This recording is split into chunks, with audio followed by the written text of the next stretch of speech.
Hello everyone, it's Seth, probably better known as Saffron Olive, and it's time for another Instant Deck Tech. So, as you know, Monday means it's Modern Monday here in Instant Deck Tech land, and we have a super sweet new list to check out today. So this is Bant Amulet, which recently took John Clock to a top 8 finish at the TCG States events last weekend. Also took another player the next day to a top 8 finish as well. So 2 top 8 finishes in the last weekend.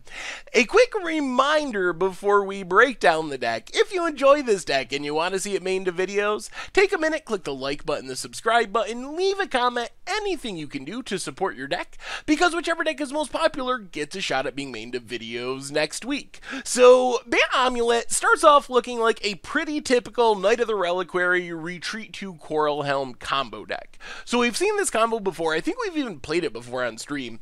But pretty much, if you get these 2 cards on the battlefield together, Knight of the Reliquary, you sack a land to get a land. You can also tap that land for mana in between, so you make a bunch of mana. Retreat triggers lets you untap Knight of the Reliquary with its first ability, and then you can do it again. Sack another land. If you get a fetch land, you can do it twice because you get 2 triggers. The end result is you get a whole bunch of mana because you can consistently sack those lands in between, so you generate 10, 15, 20 mana, plus you get a really huge Knight of the Reliquary. So we've seen decks doing this before. The interesting thing about this deck is it adds an extra card to turn this from a really interesting and powerful but somewhat inconsistent combo, because just getting an infinitely huge Knight doesn't guarantee that you can win the game, into a almost certainly game-ending combo. And that card is Amulet of Vigor. So it might seem weird to add Amulet to this deck because a lot of the lands enter the battlefield untapped already, so Amulet doesn't really do anything. However, there are 2 lands in specific that Amulet of Vigor untaps that lets this combo kind of go to the next level. So step 1 is Mosswort Bridge. So this is one of the hideway lands. When it enters the battlefield, you look at your top 4, you can exile one of those cards, and then when you meet a condition, you can cast that card for only 1 mana. So with Mosswort Bridge, the condition is having 10 total power of creatures. And if you're comboing off with the Knight of the Reliquary, you're naturally going to get over 10 power because it gets +1/+1 for each land in your graveyard. So you combo off. Near the end of your combo, you hit the Mosswort Bridge. As you combo, that also thins a bunch of lands out of your deck, so you're more likely to actually hit what you want. And what you're looking to hit is Emrakul. So you exile the Emrakul, Mosswort Bridge untaps. Because of Amulet of Vigor, you just spend 1 green mana and cast your Emrakul, take an extra turn, win the game. The second one is Windbrisk Heights. Works the same way as Mosswort Bridge, another hideaway land, except the condition is you need to attack with at least 3 creatures, and you can tutor this up with the help of your Knight of the Reliquary, untap it with Amulet of Vigor, get your Emrakul under it, attack with your creatures. Again, you get the Emrakul, get the extra turn, annihilate your way to victory. Windbrisk Heights is pretty powerful in its own right, but it's a lot worse when it enters the battlefield tapped because your opponent sees it coming. They will intentionally kill your creatures to make sure you can't trigger it, or they will ghost quarter it. But when you can play it and have it enter untapped, essentially, it takes away a lot of those downsides and a lot of the risks that comes with it because your opponent doesn't have much time to react. The deck also plays a ton of mana dorks, which do 2 things. First, they're random attackers to trigger your Windbrisk Heights and get the Emrakul. Even though they have 0 power, Birds of Paradise Noble Hierarch, they can attack, and if the end result is you get an Emrakul, it's worth it even if you're just suiciding them into blockers.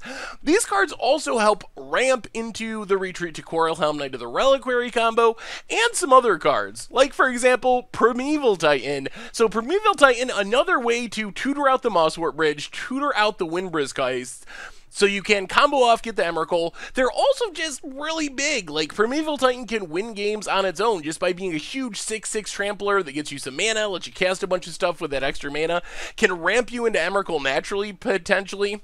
The rest of the main deck, we have some ways to search out our creatures, like Collected Company, mostly just for value. It can get the Knight of the Reliquary, which is half of the combo, obviously. And then Wargate is 3 mana, get a land, so it's another way to get the Windbrisk Heights, get the Mosswort Bridge. If If you have a bunch of mana, it can also find Retreat to Coralhelm, can find the Knight of the Reliquary, Primeval Titan, even an Emrakul if you have 18 mana sitting around, which isn't impossible thanks to the Retreat to Coralhelm Knight of the Reliquary combo. The last main deck card, Spellqueller, for protection, lets you counter something, even if it's uncounterable, works well with Collected Company, and then Dryad Arbor is just a land that you can Collected Company into. As far as the mana base, we have a few more interesting one-of tutor target lands. Mutavault and Stirring Wildwood give us some creature lands that can attack. Selesnia's Sanctuary works well with Amulet, giving you that 2 mana right away, letting you pick up one of your other lands, and Vesuva can be a copy of anything. The rest of the mana base, I didn't put all the lands in here, but it's a fairly typical bunch of fetch lands, bunch of shock lands, a few basic lands. As far as the sideboard, one of the key pieces is Summoning Trap. Summoning Trap lets you fight through counter magic for one thing, because you can cast it for free if your opponent counters one of your spells.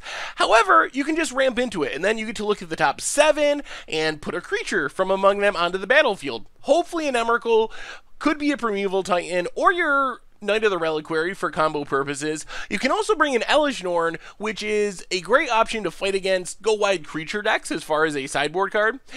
Then we have some stuff for aggro, Timely Reinforcements, Kitchen Finks, primarily to fight against fast aggressive decks by gaining life.